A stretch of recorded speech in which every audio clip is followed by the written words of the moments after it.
This Family Life News podcast is made possible by the support of listeners like you. It's the Noon Report from Family Life, bringing a Christian worldview to what's happening in New York, Pennsylvania, across the country, and around the world. Weather with Kevin Williams, and faith-focused feature stories with the Family Life News team. Now, here's what's happening. Check the fridge. Good afternoon. Welcome aboard. A produce producer at the center of a salmonella outbreak is pulling more than a dozen products from store shelves. Products containing jalapenos, things like dips, burritos, guacamole, and salsa at the center of this recall. They were sold at stores like Trader Joe's, Kroger, Walmart, Target, and Whole Foods. The food scare comes just weeks after this same company issued a recall for shredded lettuce tainted with cyclospora. Reporter Ann Thompson says Taylor Farms has been swept up in this latest foodborne illness. This is just the latest hit in a wave of food safety concerns, and yet another blow for one of the nation's biggest producers of vegetables.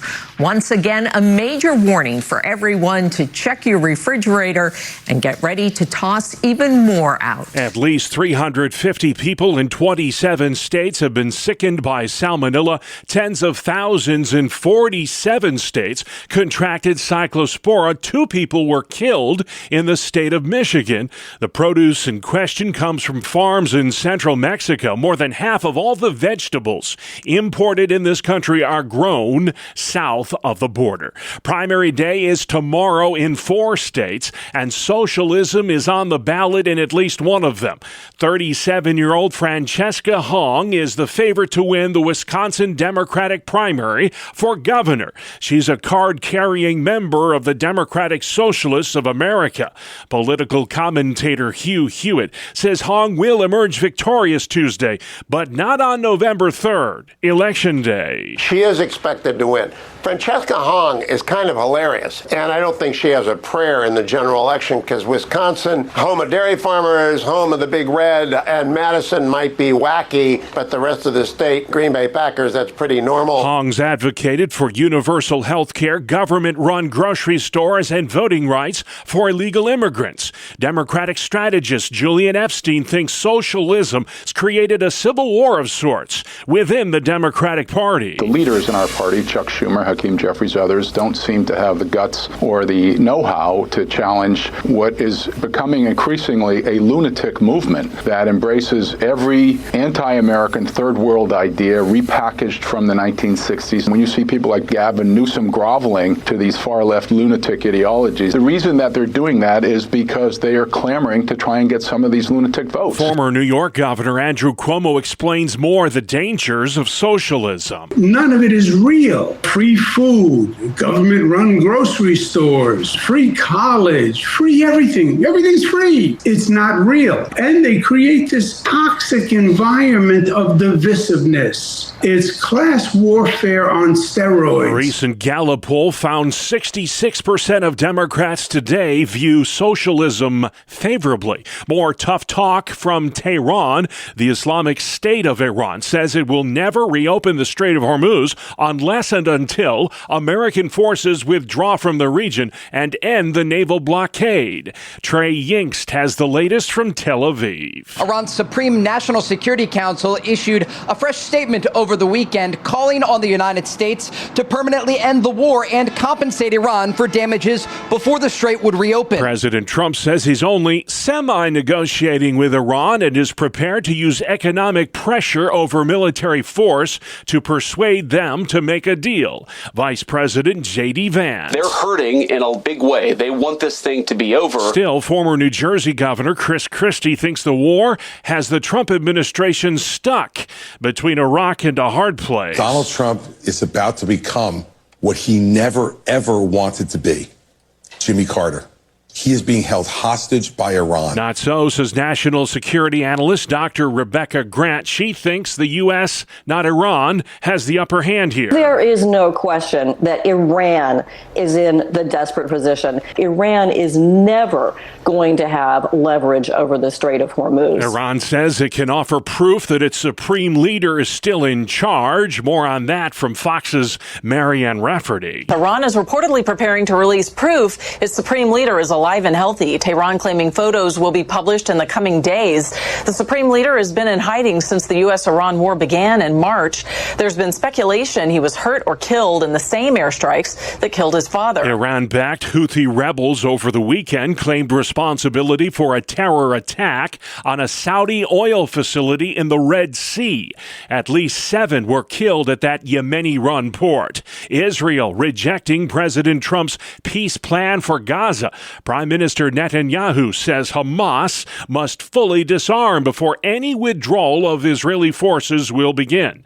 ABC News political analyst Ben Siegel. Israel has continued to strike Hamas throughout the ceasefire, and they are unwilling to give up that leverage. I think it's also notable that this is all coming amid a political season in Israel. This fall, Prime Minister Netanyahu will be up for re-election. He is facing some strong opposition. Last month, the president hailed that peace plan as an historic agreement for the complete disarmament of Hamas in Gaza. More controversy in the WNBA. Chicago Sky guard DeJounte Carrington blames white privilege after being ejected from a game over the weekend against the Indiana Fever.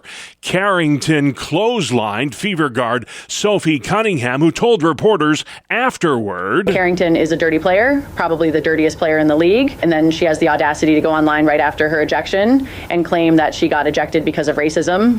I literally got clotheslined in the air, and this clown has to turn it into race. Sophie Cunningham came under fire last month from the WNBA for standing up for female athletes. She said it was common sense to save girls' sports for girls. Sportscaster Dan Dakich thinks it won't be long before biological men are playing in the WNBA. It has become an activist league. It's not necessarily a sports league. And frankly, if you're going to be an activist league, this is what's going to happen. I expect there to be a transgender playing in the WNBA maybe as soon as next year. 2 former NBA players have mockingly said they plan to enter the WNBA draft to draw attention to the absurdity of the transgender debate. Still to come on the Noon Report for a Monday. Shock poll in PA governor's race. Radioactive Western New York, and gearing up for the Erie County Fair. Good afternoon. I'm Kevin Williams, tracking a couple of showers and thunderstorms that'll dot the region this afternoon and evening. Forecast details are coming up in 10. All right, Kevin, see you in about 10 minutes. Let's check the stories making news where you live.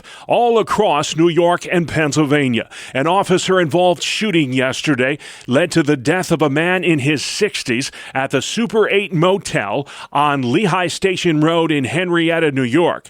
2 Monroe County Sheriff's deputies were involved in that fatal encounter. The deceased individual was armed with a box cutter and was said to be suicidal.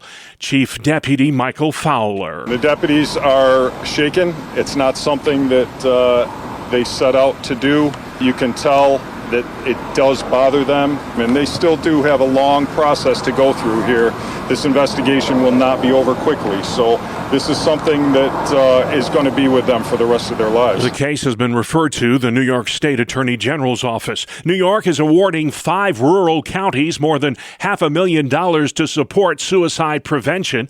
The funds come from the State Office of Mental Health and will help establish clinical, school-based, and community-wide programs. This also comes just days after New York became the 13th state to permit doctor-assisted suicide. The so-called Medical Aid in Dying Act took effect last Wednesday. 70% of the nation's school-aged children go back to school this month, and for many, it can be a scary experience. Correspondent Bree Tennis. Psychology Today says nearly 60% of kids returning to school are not happy about it. Doctors say parents should look for stress and anxiety in kids returning to the classroom. They recommend easing the transition by starting a school routine at least a week before classes start. Adjust bedtimes and wake-up times to their school schedule. Establish breakfast and lunch routines and validate anxiety about the demands of school, because psychologists say They're real. I'm Bree Tennis. A new poll shows Stacey Garrity slicing into Josh Shapiro's lead in the race for governor of Pennsylvania. That survey from National Public Affairs has Garrity within 7 points of the incumbent Democrat. With just over 80 days to go till the midterms, the poll of 600 likely voters gives Shapiro the edge, 50 to 43%. This is the first poll in the governor's race that shows Garrity closing the gap. Most others have Shapiro with a comfortable double-digit lead. The DEC and the EPA are updating concerned citizens today on ongoing radioactive testing in Niagara County, New York. They'll be at the Veterans Memorial Community Park in the town of Niagara from 3 until 7 p.m. New York Senate Minority Leader Rob Ortt was there over the weekend and wants answers from Governor Hochul on efforts to protect homeowners whose property might be sitting on toxic land. Everyone is primarily concerned with public health and your family's health, and well, you should be. But the second concern is your home.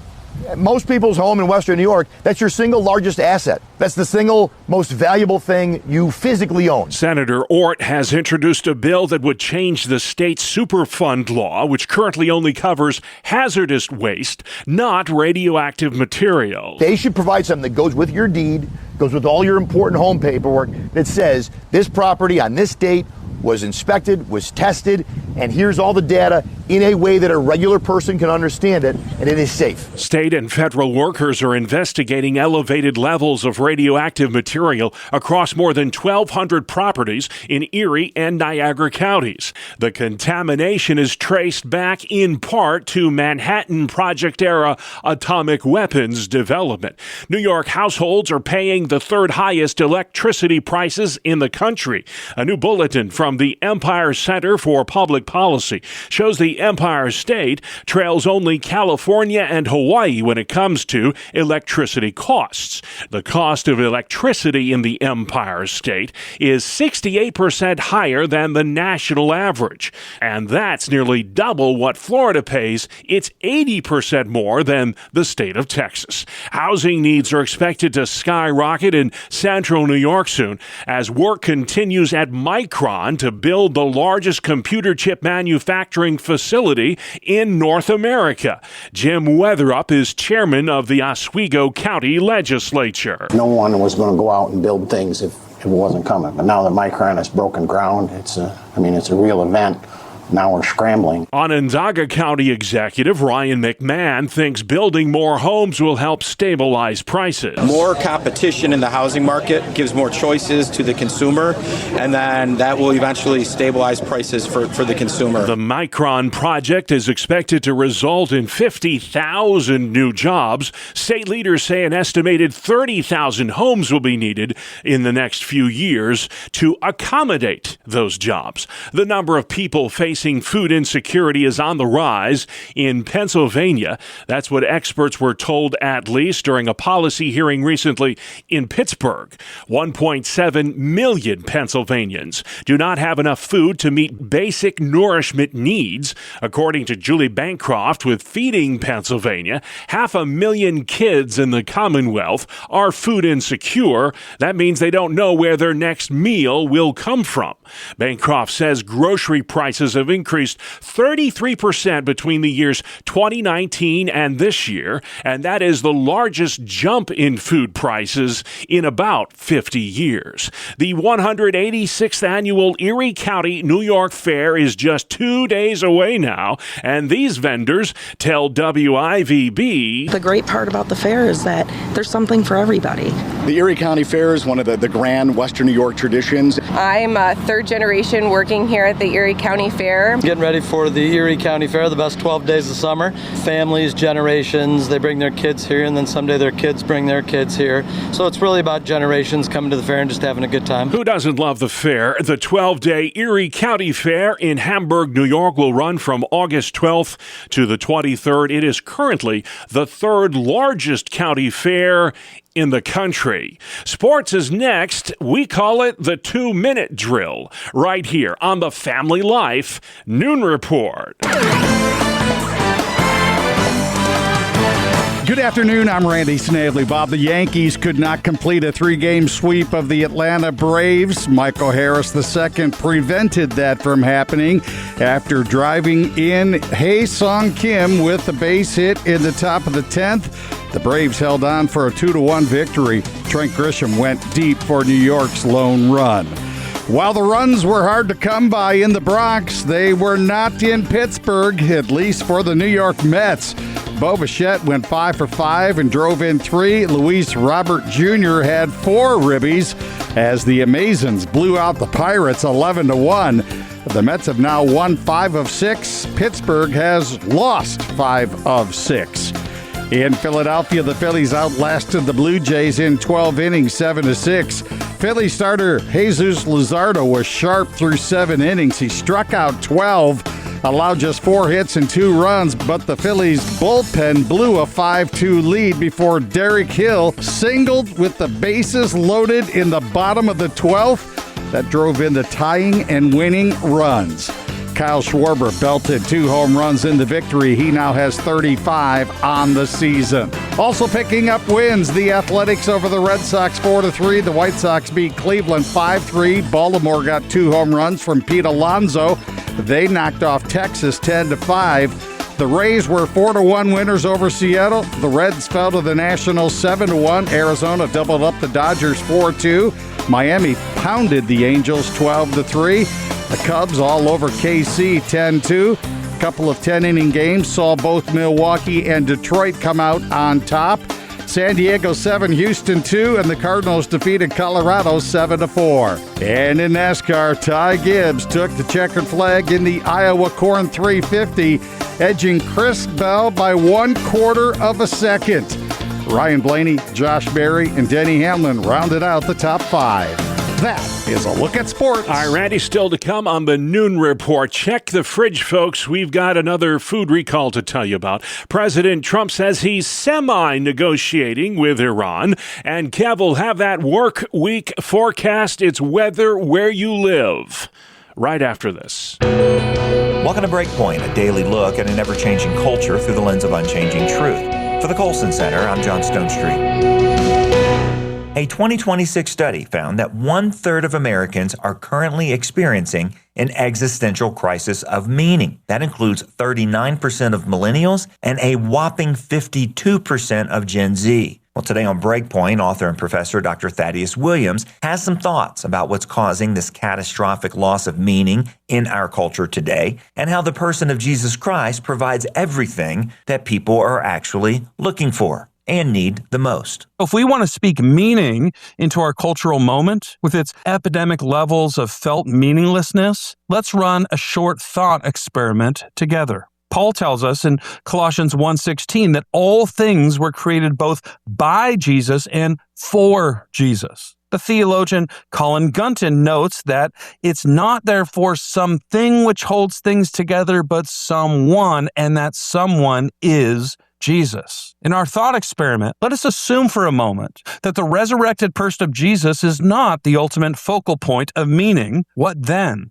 We get a little help from Dr. Loyal Rue, an avowed atheist. In a very famous lecture called The Noble Lie, delivered to the American Academy for the Advancement of Science, Dr. Rue offers us 3 possibilities for finding meaning. First, each individual can become the center point of meaning for his own universe of personal fulfillment. Rue rightly calls this the madhouse option, which abandons all hope of social cohesion. Second, the state can make itself the center point of meaning in an otherwise meaningless cosmos. Rue rightly calls this the totalitarian option, where all individuality and freedom are lost. Third, maybe we could say that the universe has meaning, even though deep down we know it doesn't, if there's no God. Rue calls this the noble lie, which, quote, deceives us, tricks us, compels us beyond self-interest. So in Rue's bleak trilemma, either the me, the individual, destroys the we, the social cohesion, or the we, that is the state with a capital S, destroys the me, the individual, or the lie saves them both, but only by destroying the truth. Atheist Alex Rosenberg offers a fourth possibility in the concluding line of his book, The Atheist Guide to Reality, where he says, quote, take Prozac or your favorite serotonin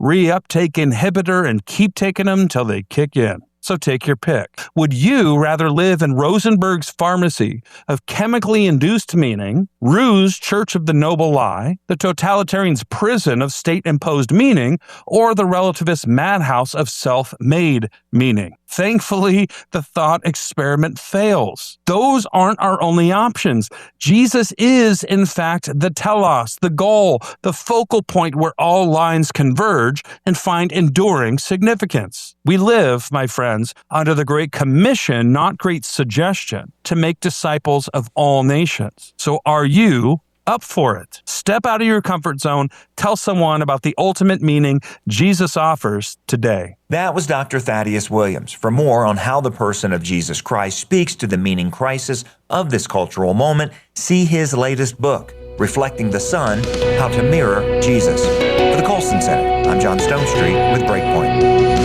Thank you, John. Let's head outside next. Work week weather with meteorologist Kevin Williams. Here is your Family Life regional weather forecast for this afternoon. Warm and humid, clouds, occasional sun, a couple scattered showers and thunderstorms will top the region into the evening hours. The high today in the lower 80s. Later tonight, partly cloudy, patchy fog, low temps, 60s and low 70s. For tomorrow, across New York State, lowering humidity, a mix of clouds and sunshine. But in Pennsylvania, clouds will be more dominant. There'll be a shower storm, high temps around 80. Wednesday, some sunshine, chance of a late day shower, and high temperatures near 80. All right, thank you, Kevin. This is the Noon Report on Family Life. I'm your host, Bob Price. Great to have you with us today. Lot to get to. Monday, the 10th of August. President Trump says he's focusing more on economic pressure than military might in driving Iran to the bargaining table as the months-long war shows no sign of ending.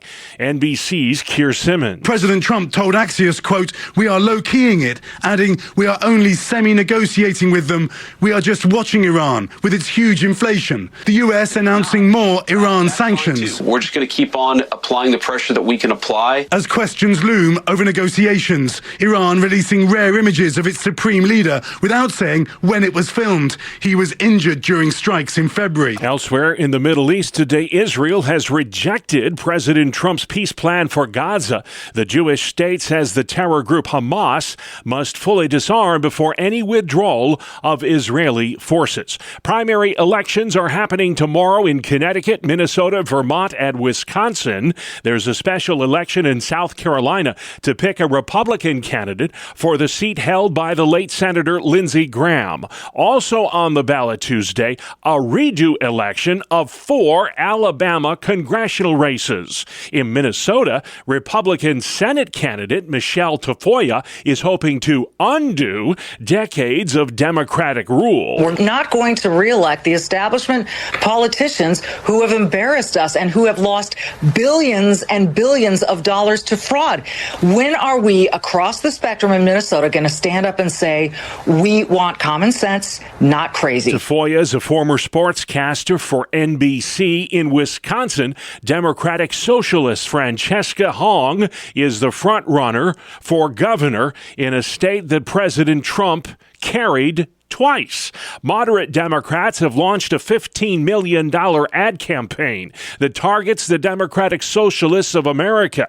This media blitz is to counter and discredit the influence of the DSA following a string of progressive primary wins. New York City progressive Democrat Alexandria Ocasio-Cortez likes what she's seeing across the political landscape. We have an ascendance of a young, inspiring, exciting electorate, energizing wave of candidates that I think really inject a new energy to the Democratic Party. Michigan's far-left Democrat Abdul El-Sayed is hopeful that former President Barack Obama will campaign with him in his bid to win an open U.S. Senate seat in the fall. Look, we talked a lot about what it'll take to win. Obviously, his presence here in Michigan would mean so much to the coalition that helped elect him. So I hope that we get to campaign together. Dr. El Saeed has already secured the endorsement of former Vice President Kamala Harris and Senate Minority Leader Chuck Schumer. He'll face off against Trump-backed former Michigan Congressman Mike Rogers on November 3rd. A major food recall has been issued by the U.S. Department of Agriculture. The products in question may contain jalapeno peppers that are linked to a salmonella outbreak, which has sickened over 350 people in 27 states. The products include burritos, enchiladas, wraps, and salads sold at major grocery chains like Kroger, Walmart, H-E-B, and Albertsons. Colorado and Minnesota seeing the highest number of reported infections. Many of the people interviewed reported eating jalapenos at Chipotle and Qdoba restaurants, both companies since removing the ingredient from their menus. Correspondent Melissa Adon. New warnings today about the rising numbers of deadly flesh-eating bacteria cases. Health officials have noticed an uptick in these infections, especially along the U.S. Gulf Coast. If you have an open wound and you go into the sea, always remember that water is not clean, and bacteria such as this can cause severe infections. ABC News medical contributor Dr. Alok Patel says serious infections can also result from eating raw or undercooked shellfish from water where the bacteria is found. Over 180,000 people are facing rotating water shutoffs and water rationing in Puerto Rico. It's due to severe drought on that island. There's no meaningful rain in the forecast anytime soon in Puerto Rico. You're listening to the Noon Report, a Monday edition on Family Life.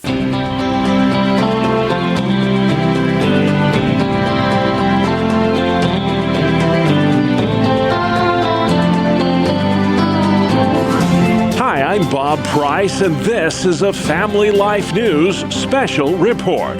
You know, the concept of grace is a popular talking point in Christian circles today. But what does it mean exactly? Our guest is Binghamton, New York pastor and author George Eucott. His new book seeks to uncover the power of grace for 21st century Christians. I spoke with Eucott a short while ago about why grace is such a difficult issue for many Christ followers to grasp. Here's more of our conversation. George, there have been a lot of books written on grace. What makes yours different? It's different because it's the spiritual mechanics of walking in the Spirit. Grace is not a license. It can be used as license, but grace is the very power of God over sin. You talk in the book about living an exchanged life and how this book is a journey out of the courtroom and into the garden. What does that mean exactly? Well, we know that the garden has a choice to live off two trees, tree of knowledge of good and evil or the tree of life. Non-Christians, they have no choice. They live off the tree of knowledge, good and evil. As Christians, we have a choice to live off the tree of life, which is the source of our very life, or we make the mistake of continuing to live off the tree of knowledge of good and evil. On the cover of your book, you have a picture of a courtroom gavel. Law or grace, where do you stand? Why is that such a complicated thing for Christ followers? Because we all know we're saved by grace through faith, not of ourselves. And Paul says in Colossians 2:6, just exactly how you received him, so walk ye in him. So understanding the definition of those words is so important because it gives us a key to everything. We hear so many preachers giving us 10 steps for this, 5 steps for that, 3 steps to success. Those are good steps, but they are all dependent on God's influence and his persuasion, and that's what grace and faith mean. I've had a lot of Christians when we talk about law or grace, Old Testament law, New Testament grace, and Jesus says, I did not come to replace the law, but to fulfill the law. When we have this debate about Old Testament, New Testament, and the role Jesus plays in the fulfillment of the law, What does that mean exactly in real practical terms? He fulfilled the law because it's his nature. We are told to be like Jesus, to allow his life to live through us. The very Son of God said he could not do anything of his own, but he only did what he see the Father doing and only spoke what he heard the Father saying. Yeah. You conclude your book. This is so wonderfully written. Our lives should not be a struggle of grit, but a symphony of grace. Why do Christ followers have such a hard time wrapping their minds around that concept? We shouldn't be struggling with grit, but we should be a symphony of grace. It's never explained. The words, they're transliterated instead of translated. In Hebrews 5:14, it says we should have our senses trained to discern good and evil. Senses trained to discern what is beautiful and what is worthless. Defining grace, uncovering the power of grace and faith, lost in translation. George Uckett, what do you hope people will take away from this book? The very meaning of the Christian life, to enable them who are struggling that they might find the true source of their life.